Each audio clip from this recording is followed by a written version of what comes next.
দেশে যে এইভাবে মানি লন্ডারিং হতে পারে একটা স্বাধীন দেশে অকল্পনীয়। এবং যে কালো কোট যে একবার পড়েছে, আওয়ামী লীগের খাতায় নাম আছে কিংবা সমর্থক, তারাই একেবারে গ্রাম পর্যায় থেকে সুউচ্চ রাজধানী শহরের সর্বোচ্চ পর্যায় পর্যন্ত যেভাবে লুটতরাজ করেছে বাংলাদেশে, অকল্পনীয়।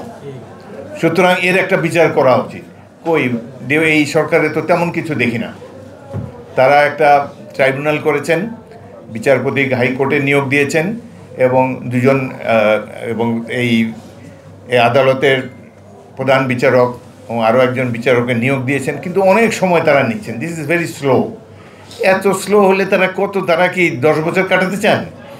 সুতরাং আমার মনে হয়, আমার একটা ব্যক্তিগত ধারণা, আমাদের দল থেকে কখনো বলা হয় নাই, আমরা সবসময় বলেছি যৌক্তিক সময়ের মধ্যে নির্বাচন দিতে হবে।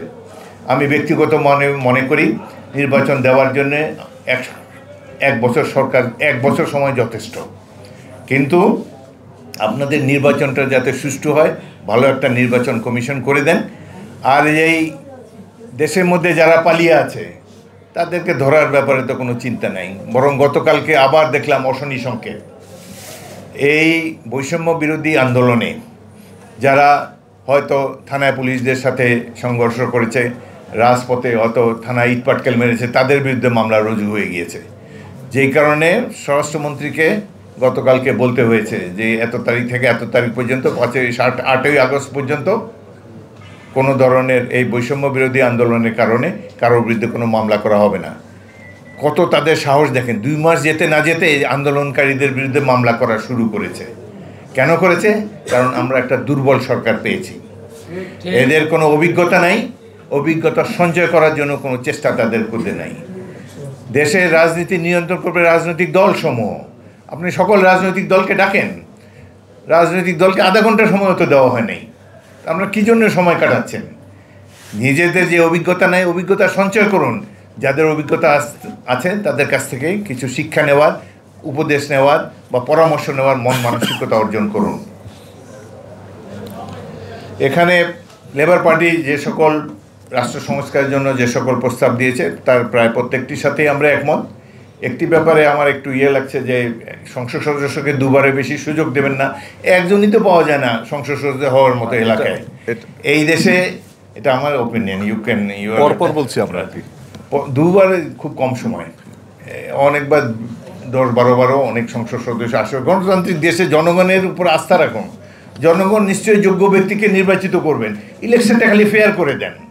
আরেকটা জিনিস, ইলেকশনে টাকা দিয়ে যাতে কেউ জনমত কিনতে না পারে, টাকা দিয়ে যাতে ভোট না কিনতে পারে, তার একটা ব্যবস্থা করতে। নির্বাচনে একজন দরিদ্র স্কুল শিক্ষক যেন দাঁড়াতে পারে এবং জিতে আসতে পারে, সেই পরিবেশ সৃষ্টি করে দেন। নির্বাচনে অর্থ ব্যয় করা যায় এমন ধরনের প্রচারণা অ্যালাউ করব না। এই ধরনের এটার ব্যাপারে বাংলাদেশের এই যে সরকার সংস্কার করছে, নির্বাচনী সংস্কারকে সবচেয়ে বেশি গুরুত্ব দেওয়া উচিত। এই দেশে এখন এই যে জাতীয় সংসদ, এটা তো একদম কোটিপতিদের ক্লাব হয়ে গিয়েছে। এটাকে বন্ধ করতে হবে। একজন মধ্যবিত্ত দরিদ্র জনপ্রিয় ব্যক্তি নির্বাচিত হয়ে আসতে পারেন বেশি টাকা ব্যয় না করেও, তার সক্ষমতার মধ্যে, আর্থিক সঙ্গতির মধ্যে দিয়ে তিনি যেন নির্বাচন করে আসতে পারেন, সেই পরিবেশ করে দেন। সেই ধরনের আইন কানুন আমাদেরকে এই নির্বাচন সংস্কার কমিশনকে করে দিতে হবে। লক্ষ্যই যদি থাকে কোটিপতিদের দিকে, আর যদি বাকিদেরকে, রেস্ট অফ দি পাবলিককে যদি আপনারা করে যান, তাহলে এই দেশে তো ফেয়ার ইলেকশন হবে না। এখন ফেয়ার ইলেকশন না হওয়ার একটা কারণ হলো যারা দেশের সৎ লোক, ভালো লোক, তারা নির্বাচন করতে যায় না। রাজনীতিকে মনে করে খুব খারাপ। আমাদের নাতিটাতিরা যারা এই ইংলিশ মিডিয়াম স্কুলে পড়ে বা বাংলা মিডিয়াম স্কুলে পড়ে, এদের কাছে পলিটিশিয়ানরা হলো ক্রিমিনাল, এরা দেশকে ধ্বংস করে দিয়েছে। খুব মিথ্যা কথা তাও না, কিন্তু তারা মনে করে যে রাজনীতি করে খারাপ লোকেরা। এই ধারণা চেঞ্জ করতে হলে সরকারকে উদ্যোগী হতে হবে। এমন সব আইন কানুন প্রণয়ন করতে হবে যাতে সৎ ব্যক্তিরা নির্বাচন করতে আসতে পারেন। বহুদিন আগে নাটক দেখেছিলাম সৎ মানুষের খোঁজে। এখন সৎ মানুষ রাজনৈতিক অঙ্গনে খুঁজে পাওয়া খুবই মুশকিল। কিন্তু আপনি যদি দরজা খুলে দেন, অনেক আছে। বাংলাদেশের মানুষ সব খারাপ না, অনেক ভালো লোক এই সমাজে আছে।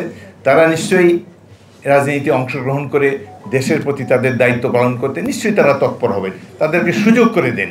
এইসব কমিশনগুলোর কাজ হলো এইসব সুযোগ সৃষ্টি করা, সেটা যেন তারা করতে পারে।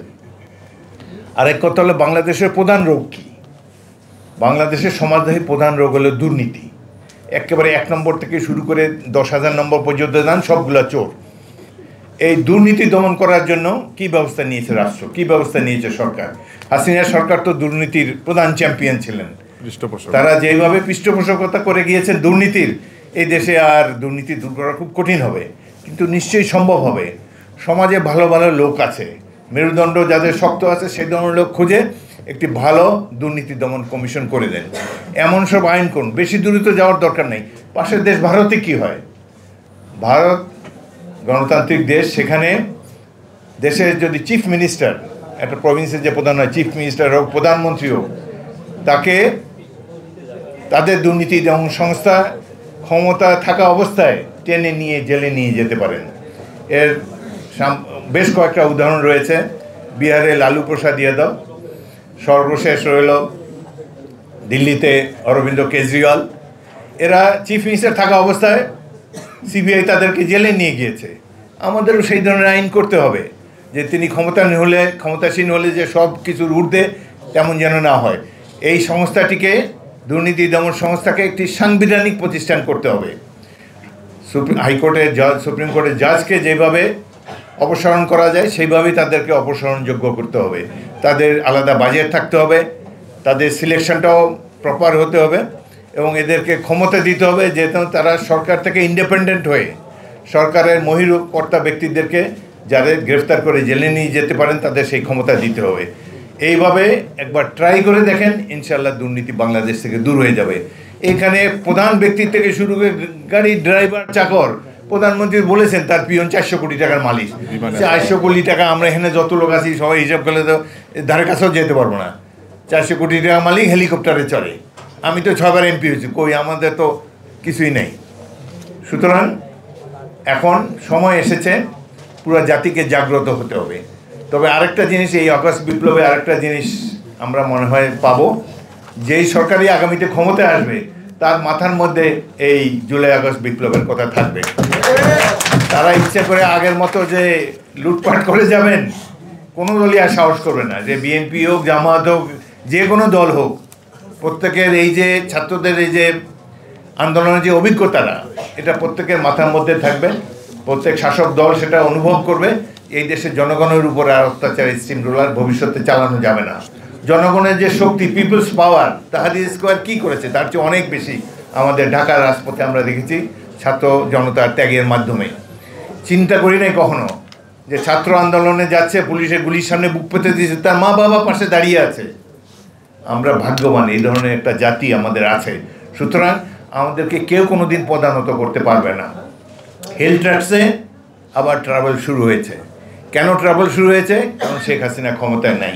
আবার তাকে আনা যায় কিনা তার চেষ্টা লেফট রাইট আবার শুরু হয়েছে। এসব আর চলবে না বাংলাদেশে। আমরা সোজা কথা বলতে চাই, আমাদের অভ্যন্তরীণ বিষয়ে যদি কেউ হস্তক্ষেপ করে, কোনো পরাশক্তি বা কোনো বিদেশি রাষ্ট্র, তাহলে আমাদেরকেও নতুনভাবে চিন্তা ভাবনা করতে হবে এগুলো ব্যালেন্স করার জন্যে। আমরা কোনো দুর্বল জাতি নই, আমরা সাহসী জাতি। যুদ্ধ করে এদের স্বাধীন হয়েছে 71 সালে, আবার এই দেশে দ্বিতীয়বারের মতো আমরা স্বাধীন হয়েছি রাজপথের রক্তের মাধ্যমে। সুতরাং আমরা বাংলাদেশের স্বাধীনতাকে অক্ষুণ্ণ রাখতে চাই এবং আমরা সব প্রতিবেশী হিসাবে সবার সাথে বসবাস করতে চাই। আমরা কারো বিরুদ্ধে না, আমরা একটা জাতি। আমরা অর্থনৈতিক উন্নয়ন হবে আমাদের আগামী দিনের সংগ্রাম। এই উন্নয়নের জন্য আমরা সংগ্রাম করতে চাই। শুধু আমাদেরকে কেউ যেন ব্যতিব্যস্ত না করেন। সীমান্তে হত্যা বন্ধ করতে হবে। কেন নিরীহ বাংলাদেশকে সীমান্তে গুলি করে হত্যা করা হয়? যে সকল চুক্তি শেখ হাসিনার সরকার ভারতের সাথে করেছে, আমরা প্রত্যেকটা চুক্তি প্রকাশিত হোক দেখতে চাই। আমরা এগুলা মূল্যায়ন করতে চাই। যদি এই চুক্তিতে দেশবিরোধী কোনো কিছু থাকে, এইসব চুক্তি আমরা ছুঁড়ে ফেলে দিতে চাই। সুতরাং আমরা কেউ নিজেকে দুর্বল ভাববেন না। আগে প্রত্যেকের মাথার মধ্যে থাকতো, হ্যাঁ এটা করলে নাকি ভারত এসে বাংলাদেশে ঢুকে যায় নাকি, ওইসব দিন ভুলে যান।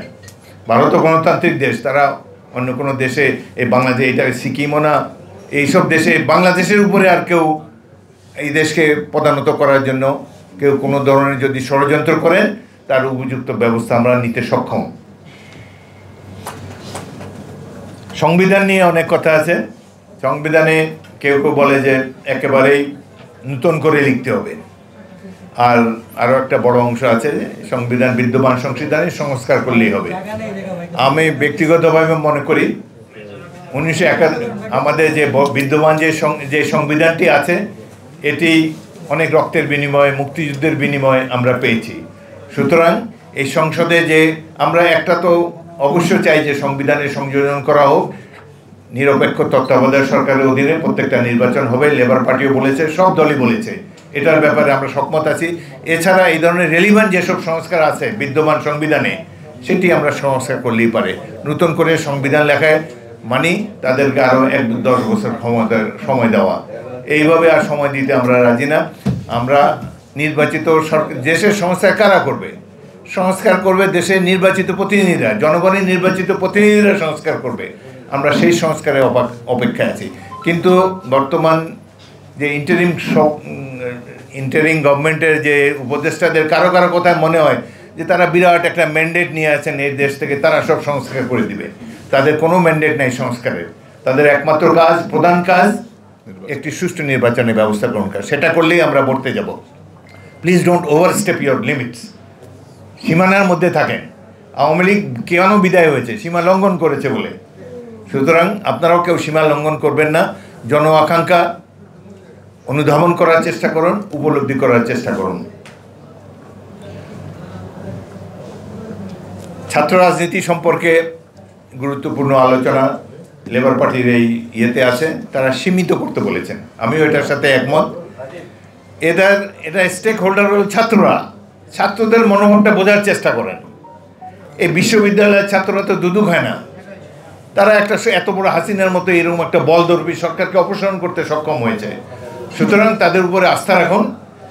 এমন রাজনীতি আমরা চাই না যে এই রাজনীতিতে দেশ ধ্বংস হয়ে যায়। আমাদের শিক্ষাঙ্গনে এমন রাজনীতি আমরা চাই না যেখানে পড়াশোনা বাদ দিয়ে তারা এই নেতাদের পিছনে ঘুরঘুর করবে। এবং এই যে ইউনিভার্সিটিগুলোর যে রেটিং যে প্রকাশিত হয় সারা বিশ্বব্যাপী, 800 ইউনিভার্সিটির মধ্যে বাংলাদেশের কোনো ইউনিভার্সিটি নাই। পাকিস্তানেরও 14টা আছে, আমাদের একটাও নাই। সুতরাং এই ব্যাপারে এখানে অনেক বিশিষ্ট শিক্ষাবিদরা আছেন, সুকমল বাবু, কলিমুল্লাহ সাহেব, তারা বিদগ্ধ ব্যক্তি। এই ব্যাপারে বাস্তবধর্মী চিন্তাভাবনা আমাদেরকে করতে হবে। ছাত্রদের চাওয়া পাওয়া, ছাত্ররা তো চায় না এই ধরনের রাজনীতি। এবং যখন প্রয়োজন হবে তারা আবার রাজপথে নেমে স্বৈর সরকারকে অপসারণ করতে পারবে। কিন্তু এই রাজনীতি যেন তাদের শিক্ষা কার্যক্রমকে ব্যাহত না করে, সেই ব্যাপারে আমাদের প্রয়োজনীয় উদ্যোগ থাকতে হবে। তো সবশেষে এটুকুই বলবো যে আমরা এই সরকার ব্যর্থ হোক চাই না। আমাদের সকল সমর্থন এই সরকারের প্রতি আছে। কিন্তু যত দেরি করবেন আপনারা তত দুর্বল হবেন। যত দেরি করবেন পতিত সরকার আরও শক্তিশালী হবে।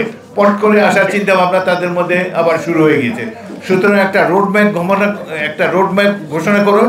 কত সময়ের মধ্যে আপনারা নির্বাচন দেবে পরিষ্কারভাবে ঘোষণা করুন এবং অতি অল্প সময়ের মধ্যে নির্বাচন দেওয়ার চিন্তা ভাবনা আত্মস্থ করুন। আপনাদের সবাইকে অসংখ্য